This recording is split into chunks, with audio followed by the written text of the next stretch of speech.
اللهم حبب إلينا الإيمان وزينه في قلوبنا وكره إلينا الكفر والفسوق والعصيان۔ حضرت عمر فاروق رضی اللہ تعالیٰ آپ اپنے دور خلافت میں آپ پروٹوکول کے ساتھ سفر نہیں کیا کرتے تھے، آپ عوام الناس کا کس قدر خیال رکھا کرتے تھے۔ حضرت عمر بن عبدالعزیز ثانی عمر کے بارے میں نے پڑھا کہ جب ان کی حکومت آئی اور لوگوں نے ان کو سواری کے لیے گھوڑے پیش کیے تو انہوں نے کہا نہیں، مجھے سواری کے لیے میرا اپنا خچر ہی کافی ہے۔ پھر لوگوں نے ان کو خیمہ جات دیے تو انہوں نے کہا نہیں، اس خیمہ جات کو مال غنیمت میں جمع کروا دو، مجھے رہنے کے لیے اپنے گھر کی چونپڑی ہی کافی ہے۔ بے لاگ مثالیں انہوں نے رقم کر دی۔ سیدنا عمر فاروق رضی اللہ عنہ اپنے دور خلافت میں آپ سب جانتے ہیں رات کو پہرا دیا کرتے تھے، تو رات کے لمحات میں آپ ایک گھر کے قریب سے گزرے، دھواں نکل رہا ہے، آگ جل رہی ہے، لیکن بچوں کے رونے کی آواز آ رہی ہے، بلک بلک کر بچے رو رہے ہیں۔ دستک دی آپ نے، خاتون خانہ نے پوچھا کون ہے، تو آپ نے فرمایا کہ خیر تو ہے، یہ دھواں بھی نکل رہا ہے اور بچے بھی رو رہے ہیں۔ انہوں نے کہا کہ کیا بتاؤں کہ میں عمر کو رو رہی ہوں اور آج 3 دن ہو گئے، میرے بچے بھوک پیاس سے تڑپ رہے ہیں اور گھر میں کھانے کے لیے کچھ نہیں ہے، فقر و فاقہ ہے۔ سیدنا عمر فاروق رضی اللہ تعالیٰ عنہ کے پاؤں کے نیچے سے زمین نکل گئی، وہیں پر توڑال میں وہاں سے آپ نے آٹا لیا اور کھانے پینا کا سارا جو ہے اشیاء خورد و نوش لے کر اپنے کندھے پہ اٹھا کر آپ واپس تشریف لانے لگے۔ آپ کے غلام نے کہا کہ امیر المومنین میں اس کو اٹھا لیتا ہوں۔ آپ نے فرمایا کہ مجھے یہ بتاؤ کہ قیامت کے دن تم میرا بوجھ اٹھا لو گے؟ اس نے کہا کہ قیامت کے دن تک کا بوجھ تو بہت بڑا ہے، میں اگر اپنا بوجھ اٹھا لوں تو وہ بھی بڑی بات ہوگی۔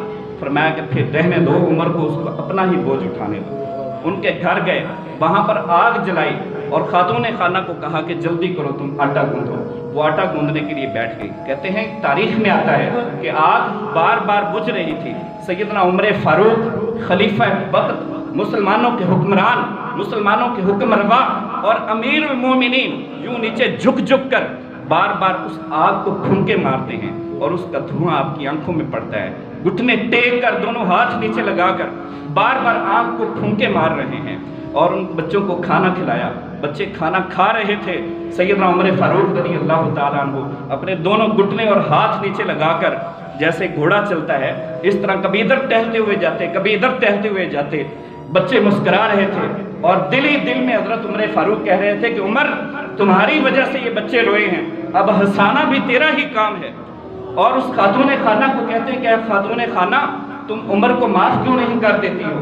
اس نے کہا نہیں نہیں، معاف نہیں کروں گی، قیامت کے دن اس کے گریبان سے پکڑوں گی، تم معاف کر دو نا، بیچارہ غریب ہے، اتنے بڑے بڑے سپر پاوروں کے ساتھ تو اس نے ماتھا ٹیکا ہوا ہے، ایران کو فتح کرنے کے لیے جا رہا ہے، اتنی بڑی بڑی ذمہ داریاں ہیں اس کے پاس، تو وہ شاید تیرے پاس نہیں آ سکا کسی وجہ سے، اس کو معاف کر دو۔ اس نے کہا نہیں، معاف نہیں کروں گی، قیامت کے دن اس کا گریبان پکڑوں گی۔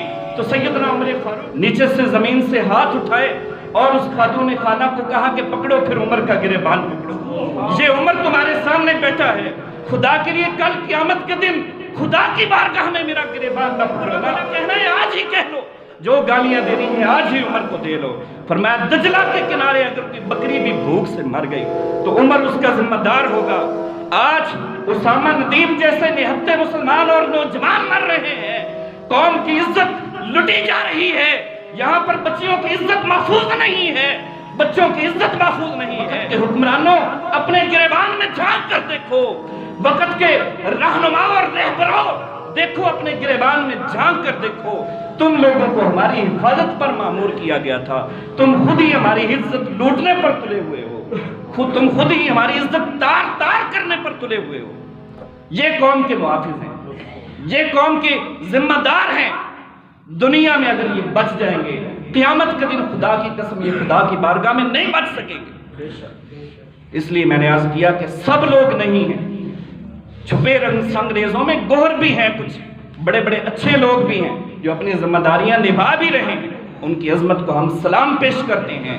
لیکن جو لٹیرے ہیں، جو غدار ہیں، جو اپنے عہدے کے ساتھ غداری کر رہے ہیں اور رشوت خور ہیں، پھر ان کے لیے حضور کا یہ فرمان ہے الراشی والمرتشی کلاہما فی النار، دینے والا اور لینے والا رشوت دونوں ہی آگ میں جلیں گے۔